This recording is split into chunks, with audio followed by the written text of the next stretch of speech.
महाराज जी, ISKCON के एक भक्त का भोग अर्पण के संदर्भ में प्रश्न है। इनका नाम गौर चंद्र दास है। ये बता रहे हैं कि इस्कॉन में बोला जाता है कि हम भगवान को डायरेक्ट भोग अर्पण करने के लिए क्वालिफाइड नहीं हैं, इसलिए हम शीला प्रभुपाद जो इनके संस्थापक आचार्य हैं इनको विनती करते हैं कि वे भोग लगाएं। तो उनका प्रश्न है कि क्या हम क्वालिफाइड नहीं हैं भगवान को भोग अर्पण करने के लिए? क्या हम भगवान को भोग अर्पण कर सकते हैं या नहीं? कृपया करके बताएं महाराज जी। अब ये प्रश्न आया था कि आप लोग जो अब देखिए भोग लगा, भक्त का मतलब है कम से कम भोजन तो भोग लगाएगा। ये भोग लगाएगा उसे ऑल्टर भी होना चाहिए, ऑल्टर में कोई गुरु परंपरा भी होनी चाहिए। तो गुरु परंपरा में तो तिलक भी मालूम होने चाहिए गुरुओं के। और जब आप भोग लगाओगे तो कैसे भोग ये भी पता होना चाहिए, क्योंकि हम तो 15 साल स्वयं इस्कॉन में थे। आप भी ये प्रश्न कर रहे थे कि हम क्वालिफाइड नहीं है कि हम डायरेक्ट भगवान को भोग लगा सकें, तो हम शिव प्रभुपाद को भोग दे देते हैं, वही भोग लगाते हैं, या अपने गुरुदेव को भोग दे देते हैं। यही प्रश्न था आपका।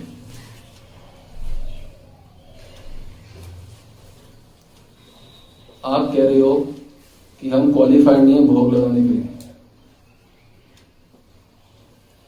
गौड़िया वैष्णव जो है, यदि शिला प्रबोधन सरस्वती और शिला रूप गोस्वामी, हम रूपानुगा है ना गौड़िया वैष्णव रूप गोस्वामी, अगर हम रूप गोस्वामी के अनुगत है तो वो कह रहे हैं कि आप इस स्तर पे क्वालिफाइड हो कि जैसे आप ऑल्टर में, हाँ जैसे ईस्ट ऑफ कैलाश मंदिर में ऑल्टर है, उसमें कौन कौन है? राधा पार्वती हैं और ललिता विशाखा है।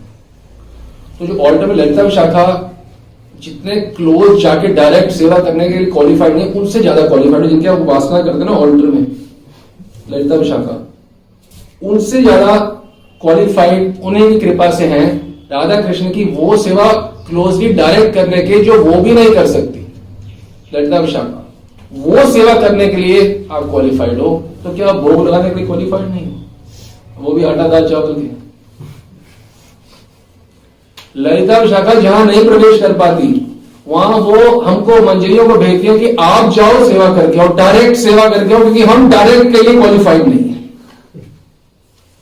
और आप कह रहे हो कि आपको ये सिखाया जाता है कि आप भोग लगाने के लिए क्वालिफाइड हो। अगर आप ये बात हो तो आप रूपानुगा नहीं हो, आप रूपानुगा नहीं हो। हमने पहले भी बताया था, पुनः बता रहे हैं, रूपानुगा मतलब जो रूप गोस्वामी का शिक्षा का पालन करते हैं। रूप गोस्वामी का जो प्रसिद्ध ग्रंथ है चाटु पुष्पांजलि, उसमें क्या बता रहे हैं कि आप किस हद तक क्वालिफाइड हो।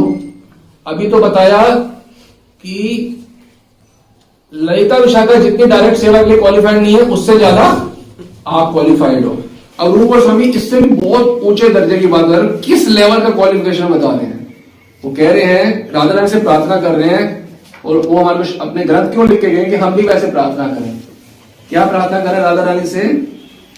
हे राधा रानी वृंदावन चक्रवर्तिनी, हे सुप्रीम गॉडेस, ओ सुप्रीम गॉडेस और राधा रानी, मैं आपके चरणों में प्रार्थना करता हूं बारंबार कि मेरे को ऐसी कृपा कर दो कि श्री कृष्ण डायरेक्ट मेरे को हाथ जोड़ के प्रार्थना करें कि मैं श्री कृष्ण को आपसे मिला दूं। आप कह रहे हो कि आप भोग लगाने के लिए क्वालिफाइड नहीं हो। रूप गोस्वामी कह रहे हैं कि आप इतने ज्यादा क्वालिफाइड हो कि श्री कृष्ण आपसे प्रार्थना करेंगे कि मुझे मिला दो। आप सोचिए किस लेवल की क्वालिफिकेशन मंजरी की होती है। तत्व ज्ञान ना होने के कारण ये सब कुछ खिचड़ी बना हुआ है। हम क्वालिफाइड नहीं है, कोई चीज के लिए आप क्वालिफाइड नहीं। तो गौड़िया वैष्णव संबंध आए क्यों? आप अपनी इच्छा से आए हो, महाप्रभु लेके आए हैं आप। हरे कृष्ण मंत्र सबको तो नहीं मिलता, हमें क्यों मिला? उन्होंने करवाया ना। इस समय क्या नरसिंह भगवान के उपासक नहीं है? सीताराम के नहीं है? वरा भगवान के नहीं है? सबके हैं, बस लड्डू गोपाल के नहीं है। तो हमें हरे कृष्ण हमें क्यों करवाया? इसलिए कराया ये सुने कि तुम क्वालिफाइड नहीं मेरी सेवा करने की, ना भोग लगाने के लिए क्वालिफाइड, तुम किसी की क्वालिफाइड ही नहीं। इतना कल्पित भय डाला हुआ है। आचार्यों की वाणी सब कुछ खुलता है, वो खबरदार खोली, तुम सहजे हो जाओगे।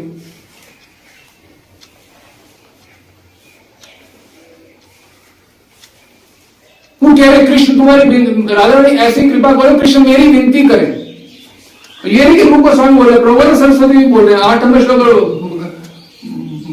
बहु काकुवाणी, 8 नंबर है ना, बहु काकुवाणी। प्रभुपाद सरस्वती कृष्ण मेरी विनतियां करेंगे, बहुत बहुत ज्यादा विनतियां करेंगे, डायरेक्ट मेरे को राधा रानी, और तुम तुम उनको डायरेक्ट तुम भोग भी नहीं लगा सकते।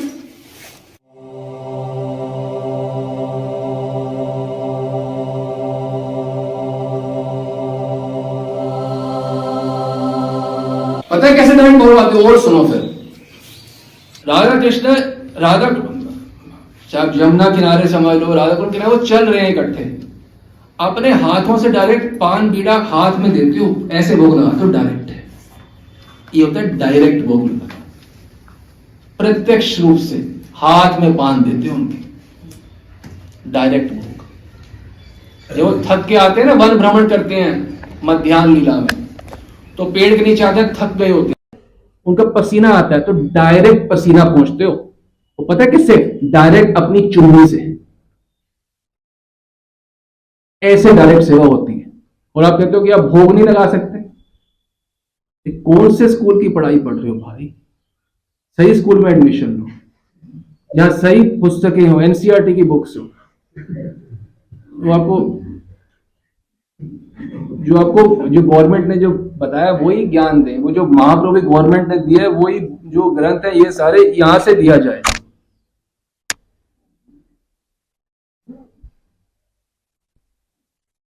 अगर हमारे को सबसे ज्यादा तरस किसी पे आता है, सबसे ज्यादा रोना किसी पे आता है, तो पीले तिलकधारी जो हरे कृष्णा जप कर रहे हैं उन पे आता है। क्या मिलना था, क्या मिलना था, और कहां पे अटक गए। क्या संभावना है आपकी, अपनी चुन्नी से तुम उनका पसीना पहुंचो, डायरेक्ट उनके हाथ में शरबत पिलाओ, और कौन कहते हो मैं आटू चावल सब्जी भोग नहीं लगा सकता।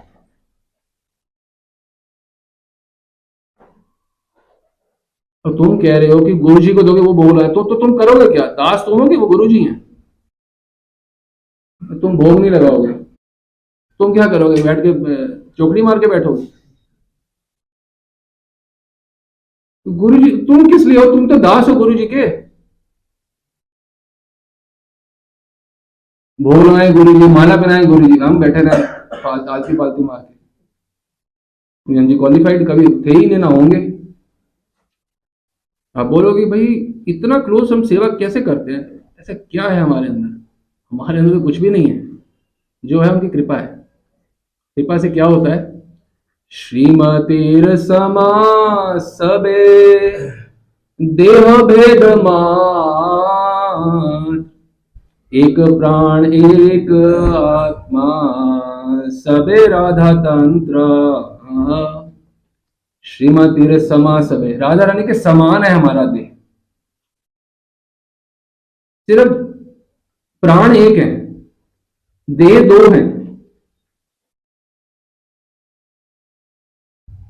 एक प्राण एक आत्मा, श्रीमती समा, उनके समान, इतनी प्रिय हैं, इतनी निकटवर्ती हैं। आप कह रहे हो डायरेक्ट भोग नहीं लगा सकते, आपके होश खराब हो जाएंगे।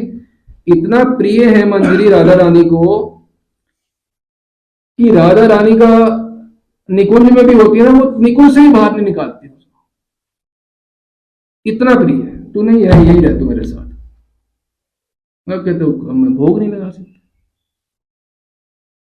आपको जिसको शास्त्र ज्ञान इतना से होता नाखून के बराबर भी, वो ये बात नहीं बोल सकता। ये भाई ये बड़ा व्यापक व्यापार है। ये गौड़िया शब्द ना, जिसको कम से कम 10-20 साल घोट के घंटों पढ़ना, प्रार्थनाएं करना, भीख मांगना, तब जाके ये कुछ रहस्य कुछ समझ आएंगे। तो भक्ति करेंगे तो कोई साधना होगी, तो कोई सिद्धि होगी। प्रचार करो, 4 श्लोक बोल के कोई प्रचार कर दो, तुम भगवान के प्रिय बन गए, तुम सिद्ध हो गए। खेल तमाशा है। ये कौन बताएगा? ये कब करोगे? अगले जन्म में करोगे? ये कब सुनोगे, कब समझोगे? हम कहते हैं जैसे राधा कृष्ण की बात की, किसी को काम वासना जागृत हो गई है, हाँ जी मैं अनकंट्रोलेबल काम वासना हो गई, पागल हो गया। काम ऐसे मैं होश हो गई, मैं सुन क्या रहा हूँ सब चीजें, क्योंकि आज तक नहीं सुना कुछ भी। महाप्रभु आपको सुनाना चाहते हैं इसलिए सुन रहे हो, हमारा सुनाना चाहते हैं इसलिए हम बोल रहे हैं। ना हम योग्य हैं ना आप योग्य हो, कॉजलेस मर्सी उनकी है, हमसे बुलवा रहे हैं, आपको सुनवा रहे हैं। जो लाइव सुन रहे हैं वो भी, और जो बाद में सुनेंगे वो भी। आपको कृपा नहीं होगी तो हमारी वाणी आप सुन ही नहीं सकते। गोस्वामी ग्रंथों से यह सुस्पष्ट है कि जहां ललिता विशाखा आदि का भी प्रवेश नहीं, जो सेवा ललिता विशाखा आदि भी नहीं कर पाती हैं, वह मंजरियों द्वारा संपन्न होती हैं। तो स्वयं से पूछिए कि क्या निवृत्त निकुंज में प्रवेश की अधिकारिणी मंजरियां रोटी दाल चावल आदि का भोग लगाने के लिए अनधिकारी हो सकती हैं?